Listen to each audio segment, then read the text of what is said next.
लोकशाहीचा बुलंद आवाज, रिपब्लिकन वार्ता, महाराष्ट्र. त्र्यंबकेश्वर देवस्थान ट्रस्टमधील भ्रष्टाचार, गैरकारभाराला आवर घालावा, ललिता शिंदे. त्र्यंबकेश्वर हे हिंदुस्थानातील एक धर्मपीठ आहे. येणाऱ्या भाविकांची वर्षभर 12 महिने गर्दी असते. तेथे ट्रस्ट आणि विश्वस्त मंडळ पैसे कसे वाढतील याकडेच लक्ष देत आहे. त्र्यंबकेश्वरच्या मुख्य गाभाऱ्याजवळील उमऱ्याजवळ गेलेल्या भाविकांना तेथील कर्मचारी धक्के मारतात, खांद्याला धरून ओढतात. जो भाविक भक्त संपूर्ण भारतामधून दर्शनासाठी येत आहे, तो सामान्य रांगेतून तब्बल 7 ते 8 तास ताटकळत उभा राहून जेव्हा श्री त्र्यंबकेश्वर देवतेजवळ येतो, तेव्हा अर्धा सेकंदही त्या भाविकाला दर्शनाची संधी उपलब्ध करून देत नाही. तसेच नेमलेल्या ट्रस्टींकडून पैसा उकळण्याच्या प्रवृत्तीला वेग आला असल्याचा गंभीर आरोप संस्थेच्या माजी विश्वस्त ललिता शिंदे यांनी केला.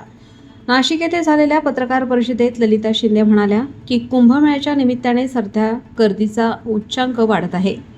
हजारो भाविक श्री त्र्यंबकेश्वराच्या दर्शनासाठी विशेषतः शनिवार, रविवार, सोमवारी हजारोंच्या संख्येने दर्शनासाठी गर्दी करतात. त्याकरिता आगामी कुंभमेळा समोर ठेवून मंदिर हे पहाटे 5 वाजेपासून ते रात्री 11 वाजेपर्यंत खुले असावे अशी मी मागणी करीत आहे. याबाबत तुंगार मंडळी, ट्रस्ट, पुजारी मंडळी यांच्याबरोबर बैठक घेऊन दिवसभराच्या 2 टप्प्यात सेवा द्यावी असे त्यांना सूचना देऊ शकता. पण हे करण्याचे धारिष्ट विद्यमान ट्रस्टी दाखवतच नाही. संपूर्ण देवस्थान ट्रस्ट हे फक्त आणि फक्त भाविकांकडून आपले उत्पन्न कसे वाढेल याकरिता उपाययोजना करीत आहे. पेड दर्शन रक्कम 200 रुपये प्रति तिकीट हे अवैधपणे चालू आहे. याबाबत उच्च न्यायालयात जनहित याचिका दाखल केलेली आहे. त्याचा निकाल लवकर येणे अपेक्षित आहे. आगामी कुंभमेळा, दिवसागणिक भाविकांची वाढणारी संख्या, दर्शनासाठी भाविकांचे उमराजवळ होणारे हाल, धक्काबुक्की, भाविकांना खांद्याला धरून ओढणे हे सर्व थांबवण्यासाठी त्र्यंबकेश्वर देवस्थान ट्रस्टने काहीतरी ठोस निर्णय घेऊन भाविकांचे होणारे हाल थांबवले पाहिजे. विशेष म्हणजे 2027 मध्ये पंकज भुतडा यांना विश्वस्त मंडळात संधी दिली असतानाही 2023 मध्ये त्यांच्या पत्नीला देखील संधी देण्यात आली. विश्वस्त कैलास घुले आणि पुरुषोत्तम कडलग यांचा कारभार तर जगजाहीर झाला आहे. हरियाणाच्या एका भाविकाला झालेली क्रूर मारहाण संपूर्ण देशाने पाहिली. करोडो रुपयांची देवाणघेवाण व आर्थिक गैरव्यवहार अजूनही चालू आहे. विश्वस्तांचे लिलाव होत असल्याची चर्चा जिल्ह्यात होत असल्याचे मनोगतही त्यांनी व्यक्त केले. त्र्यंबकेश्वर येथील गैरकारभाराबाबत सविस्तर निवेदन चीफ जस्टिस, मुंबई उच्च न्यायालय, डिस्ट्रिक्ट जज नाशिक, चेअरमन श्री त्र्यंबकेश्वर देवस्थान ट्रस्ट, जिल्हाधिकारी नाशिक यांना देण्यात आले आहे.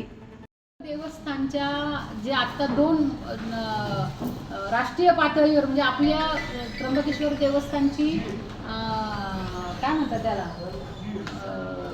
म्हणजे देवस्थानची प्रतिमा इतकी मलिन झालेली आहे की 2 इश्यू नॅशनल लेवलपर्यंत गेले. पूर्ण भारतामध्ये त्याची प्रतिमा अत्यंत मलिन झालेली आहे आणि ह्या सगळ्या गोष्टीचं सिरियस मॅटर असताना प्रत्येक यंत्रणा म्हणजे त्र्यंबकेश्वर देवस्थानचा विषय इतका किचकट आहे की अध्यक्ष न्यायाधीश आहेत. मग आता 27 एप्रिलला एक बदल झालेला आहे. 27 एप्रिलला एक आदेश काढला महाराष्ट्र गव्हर्नमेंटने की काही सगळे अधिकार न्यायाधीशांचे काढून धर्मदाय आयुक्तांकडे दिलेले आहेत. मग धर्मदाय आयुक्तांचे काही अधिकार त्यांनी नाशिकला पाठवलेले आहेत. हा विषय आता ताजा विषय आहे 27 एप्रिलचा.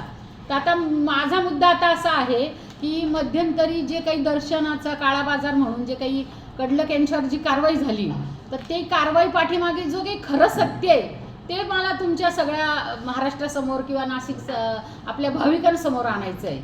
तर विषय असा आहे की ह्या ज्या त्र्यंबकेश्वर देवस्थानच्या नियुक्त्या झाल्या 2023 मध्ये, कडलक एकटा दोषी आपण म्हणता येणार नाही. हे सगळं चालू असताना इतर सगळ्या ट्रस्टींना ही गोष्ट माहिती होती.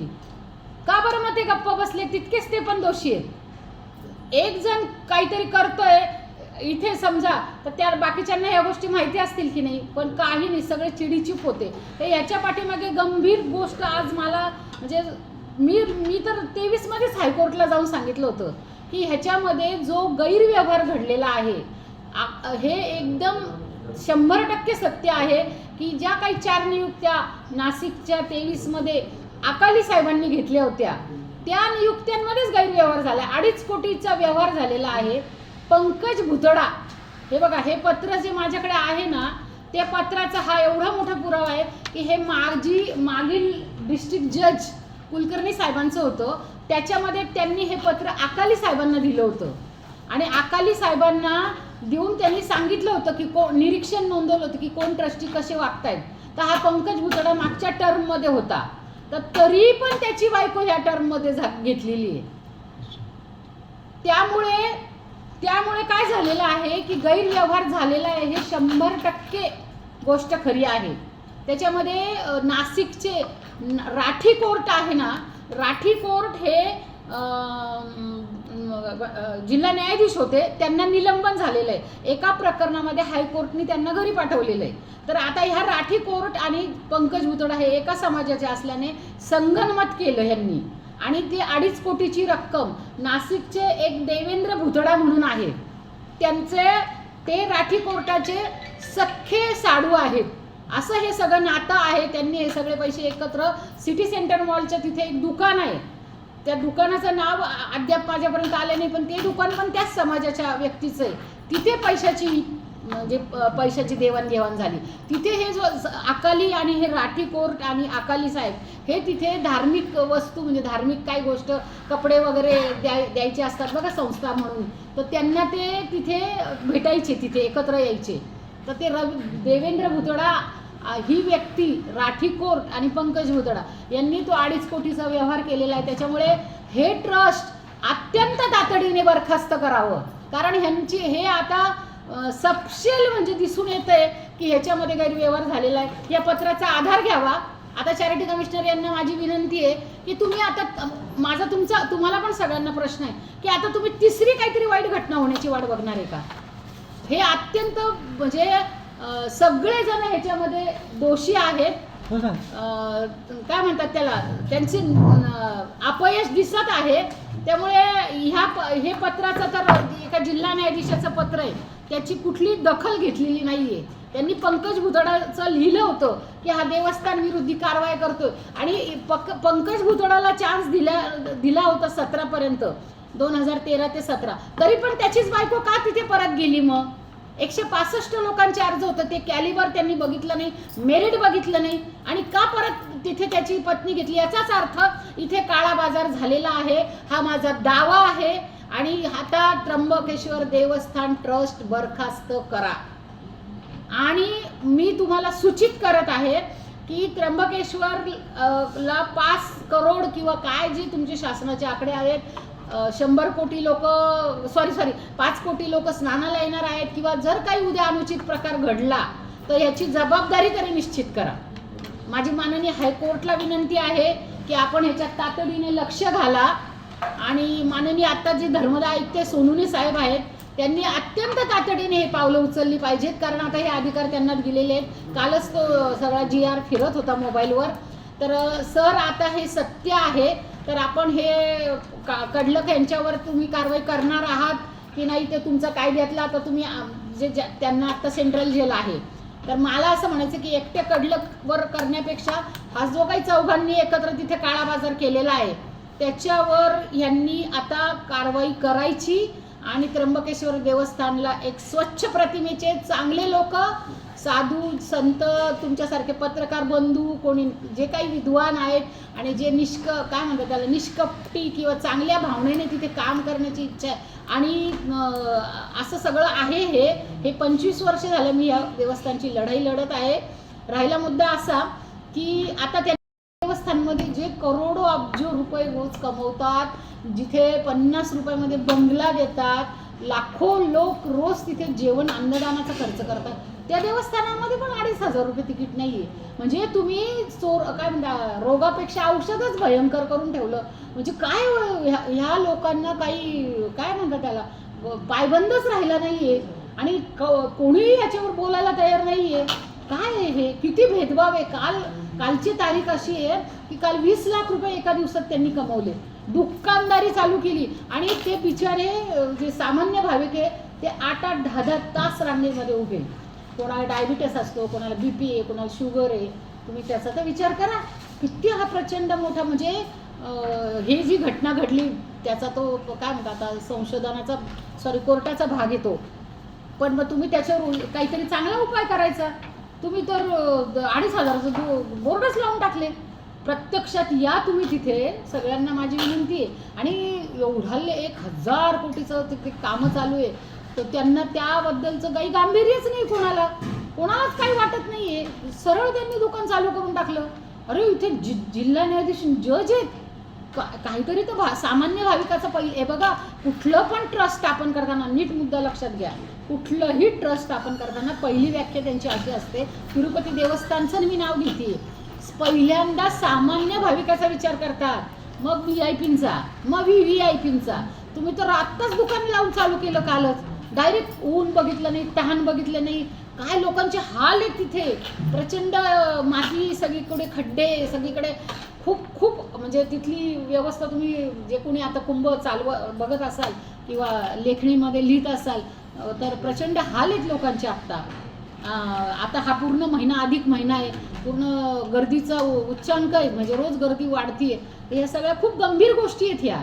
मला जोपर्यंत मला म्हणजे असं वाटत नाही की इथे चांगलं सिस्टीम सुधरत नाही, तोपर्यंत मी माझा आवाज उठवणार आहे. आणि आता तर कसलीच वाट पाहायची नाही तुम्ही. आणि हे बघा, एक व्यक्ती तिथे करत होती, परत सांगते, तर ह्या बाकीच्यांना हे माहिती नव्हतं का? याचा अर्थ हे सगळे दोषी आहेत, तितकेच दोषी आहेत. तर त्यांना हे ट्रस्ट बरखास्त झालंच पाहिजे. आणि चांगली एक बॉडी निर्माण करा, स्वच्छ लोक घ्या, स्वच्छता प्रतिमा करा, आणि त्र्यंबकेश्वर देवस्थानचं नावलौकिक वाढवा, गरिमा वाढवा. गरिमा इतकी मोठी आहे, आणि तुम्ही चिल्लर गोष्टी करत बसले तुम्ही म्हणजे पहिले हे तर नोट करा की देवस्थान ट्रस्ट स्थापन करताना पहिली प्रायोरिटी सामान्य भाविकाचा विचार केला जातो, आणि मग तुमच्या बाकीच्या गोष्टी तुम्ही पहिले त्यांचं म्हणजे येऊ द्या पैसा. साधी पाण्याची एक बॉटलसुद्धा, खडी साखरेचा खडाच देवस्थान देत नाही. आता त्यांनी काल 35 लाख रुपये गोळा केले 2 दिवसात. आजच्या मठाला बातमी आहे. म्हणजे काय हे? काय देवस्थान हे? अरे बऱ्याच गोष्टी आहेत की तुम्ही 50 मुलं तालुक्यातली दत्तक घ्या, 50 गावं पाण्याची टँकर या गोष्टी देवस्थानांमध्ये करायच्या असतात सुरुवातीला. हे काहीच तुम्हाला काय तुम्ही पण बघत असाल नाशिकचे लोक. आता त्र्यंबकेश्वरला काय सांगा मला, असं कोणतं असं कोणती तुम्ही एक काय म्हणता उदाहरण मला द्या त्र्यंबकेश्वर देवस्थानने की हे त्यांनी सकारात्मक कार्य केलं. आता तर त्यांनी कालपासून 2,500चं ते त्याला तर म्हणजे हे मोठे जे सगळे अधिकारी, एवढे मी त्यांना नमन करते. बाबांनो लक्ष घाला इकडे या देवस्थानावर, आणि हा सगळा अत्याचार अन्याय थांबवा भाविकांचा. अत्यंत मलिन झालेली आहे, अत्यंत मानहानी झालेली आहे त्र्यंबकेश्वर देवस्थान ट्रस्टची, आणि संपूर्ण भारतामध्ये हा विषय गेलेला आहे. तर ह्या पाठीमागे जो दर्शनाचा काळाबाजार, जो काही कडलक जे ट्रस्टी होते त्यांच्यावर कारवाई झालेली आहे, FIR झालेली आहे, आणि आता त्यांना सेंट्रल जेलमध्ये ठेवलेलं आहे. पण ह्याच्या मूळ जे आहे, याच्या मुळापाशी मी आज जाण्यासाठी आणि ह्या सगळा भारतामध्ये या लोकांना कळण्यासाठी मी एक आवाज उठवलेला आहे की ज्या कडलकांवर कारवाई का झाली त्याचं मूळ शोधा. तर हे जे 4 जण ट्रस्टी, चॅरिटी कमिशनर नाशिक, धर्मदाय सह आयुक्त यांनी जे निवड केली होती 2023मध्ये, तेव्हा तिथे आर्थिक गैरव्यवहार झालेला आहे सुमारे 2.5 कोटींचा. आणि पंकज भुतडा नामक जो वकील आहे नाशिकमध्ये, त्याची बायको तिथे आत्ता जी ट्रस्टी घेतलेली आहे. तर माझ्याकडे देवस्थानचं एक असा ठोस पुरावा आहे की त्र्यंबकेश्वर विकास कुलकर्णी यांचे चेअरमन यांनी पंकज भुतडा यांना पुढील विचार करू नये वगैरे सत्यप्रिय शुक्ल हा गुंड आहे, तिथे गुन्हेगारी प्रवृत्तीचा आहे, असं सगळं लिहिलेलं असतानाही अकालींनी तिथे कुठलाही त्या पत्राचा विचार केलेला नाही आहे. आणि आता संशयाला बाधा 100% निर्माण झालेली आहे. आणि हे सगळं बघता आगामी कुंभमेळा 5 कोटी लोक येणार आहे. कुठलाही अनुचित प्रकार इथे काही घडला तर जबाबदारी निश्चित करावी. माननीय जिल्हाधिकारी साहेब आपण लक्ष घालावं, आणि धर्मदाय आयुक्त साहेब आपण पण लक्ष घालावं, आणि ताबडतोब 24 तासाच्या ट्रस्ट बरखास्त झालं पाहिजे. आणि एक स्वच्छ आणि चांगल्या प्रतिमेचे लोक तिथे घेऊन त्र्यंबकेश्वरची देवस्थान हे परत नावारूपाला आणा. त्याचंही गरिमा आहे, अत्यंत श्रद्धास्थान आहे माझं, आणि माझा कुठलाही पर्सनली स्वार्थ नाही आहे. त्यामुळे आपण त्र्यंबकेश्वर देवस्थान ट्रस्ट बरखास्त करा. ललिता शिंदे, माझी विश्वस्त, त्र्यंबकेश्वर. धन्यवाद. रिपब्लिकन वार्ता महाराष्ट्र न्यूजसाठी विशेष प्रतिनिधी आनंदा भाडे, Nashik. Subscribe now and press the bell icon. Never miss an update.